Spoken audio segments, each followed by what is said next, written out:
ระคุณของพ่อแม่บ่มีอย่างจะมาเปรียบเทียบได้คุณจะเอาภูเขาเหล่ากามาเป็นปากกา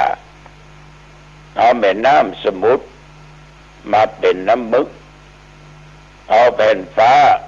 มาเป็นกระดาษจารึกตั้งแต่วันเฮามาปฏิสนธิตลอดชีวิตของพ่อของแม่เพิ่นบอกว่าบ่สามารถจารึกพระคุณพ่อแม่จนหมดเสี้ยงได้สุดยอดบ่มีภัยจะมาเปรียบเทียบได้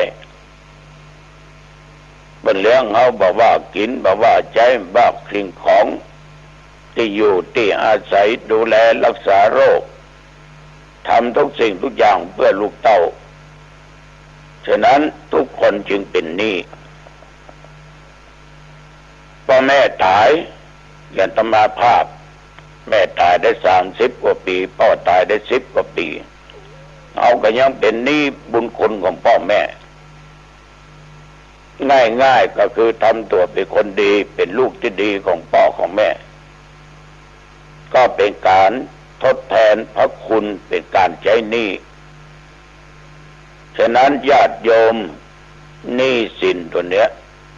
หนี้สินที่ยิ่งใหญ่มากลูกทุกคนจะต้องพึงปฏิบัติทดแทนพระคุณของพ่อของแม่ผู้มีพระคุณต่อเราจะไปดื้อจะไปด้านจะไปขี้ค้านไปดุดันจะไปใจอารมณ์กับพ่อกับแม่โอ้ได้ยินลูกบางคนเอ็ดปัดบางคนใจคำที่หยาบคายมากกูได้ยินเป็นว่าอย่างนี้มันยังเป็นอย่างอีแม่อีพ่อมันคนละยุคคนละสมัยบางคนนี่รุนแรงมากตีพ่อแม่ก็มีทำลายเข้าของต่างๆนานาที่พ่อแม่อุตส่าห์หามาเก็บไว้ญาติโยมถ้าอย่างนี้นี่ก็ไม่ใช่ลูกละนะแต่ถึงลูกไม่ใช่ลูกถึงลูกมีพฤติกรรมเลวร้ายอย่างใดก็ตามพ่อแม่ก็ยังนับว่านี่คือลูกญาติโยมพ่อแม่เป็นผู้มีพระคุณเขาก็ควรใจหนี้เพิ่นเนี่ย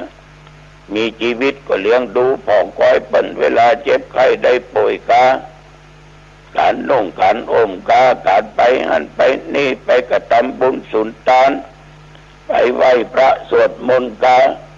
มีโอกาสเวลาก็ไปส่งเปิ้นสนับสนุนพ่อแม่ตาเปิ้นไปวัดไปว่าหรือไปย่อนอารมณ์ไปเอี่ยวที่อันที่นี่ก็สุดแล้วแต่ฉะนั้นก็ขอฝากกับลูกขึ้นแล้วก็ใช้เวลาเทศบอกให้พอดีแต่ว่าเช่นเดียวกันเป็นมาตานกันเข้าก็มาลองภูมิตุเจ้า พอ4 นะเป็นมามาจาเรื่องของขันธ์ 5ธรรมานุปัสสนาสติปัฏฐานว่ามันเป็นจะได้จู่จมเมยตัวเจ้าจะพอสะดุ้งยะก็เลยบอกว่าเท่าที่อ่านหนังสือก็ดีได้ศึกษาก็ดีฟังครูบาอาจารย์มาก็ดีตามความคิดตัวเองก็ดีธรรมานุปัสสนาสติปัฏฐานนั้นเป็นการที่ใช้สติมันพิจารณากำหนดหูอาการที่ปรากฏทางธรรมนั่นก็คือได้แก่ขันธ์ 5นิวรณ์ 5 ขันธ์ห้าก็มีอย่างรูปเวทนาสัญญาสังขารและวิญญาณเรื่องขันธ์ห้าแต่ละกองเนี่ยยังแบ่งเอาเป็นสองส่วนด้วยกันส่วนที่เป็นรูปและส่วนที่เป็นนามรูปก็คงเป็นรูปนามก็คือตั้งแต่เวทนาสัญญาสังขารวิญญาณและเรื่องของนิวรณ์ทั้งห้ากามะฉันทะความรักใคร่พยาบาทความปองร้ายถีนมิทะความท้อแท้อุทธัจจะกุกุจจะ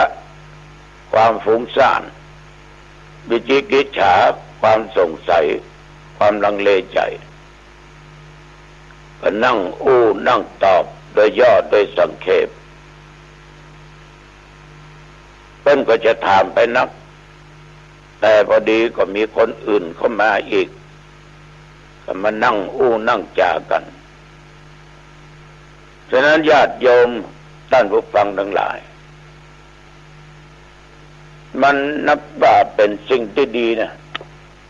มานั่งจาสนทนาธรรมกันเนี่ยเอาก็จะได้ปัญญาเอาก็จะได้บุญเนาะถึงจะรู้ว่าเป็นมาลองผมแต่น้องตองก็ยอม ป้าอ้อมไม่ออกอันนี้ฝากไว้อันเนี้ยเป็นปกิณกะสพเพละที่นำมามาจากป้าอ้อมไม่ออกญาติโยมทั้งหลายได้ฟังกันเอาละเนาะพอสมควรแก่เวลาอายุวันโนสุขังพลังพบกันใหม่โอกาสหน้าเจริญพรข่าวสารเพื่อการประชาสัมพันธ์ประกาศอนุโมทนาผู้ร่วมสร้างศาลาพญาติโลกราชพระเจ้าติโลกราชของวัดป่าแดงมหาวิหารตำบลสุเทพอำเภอเมืองจังหวัดเชียงใหม่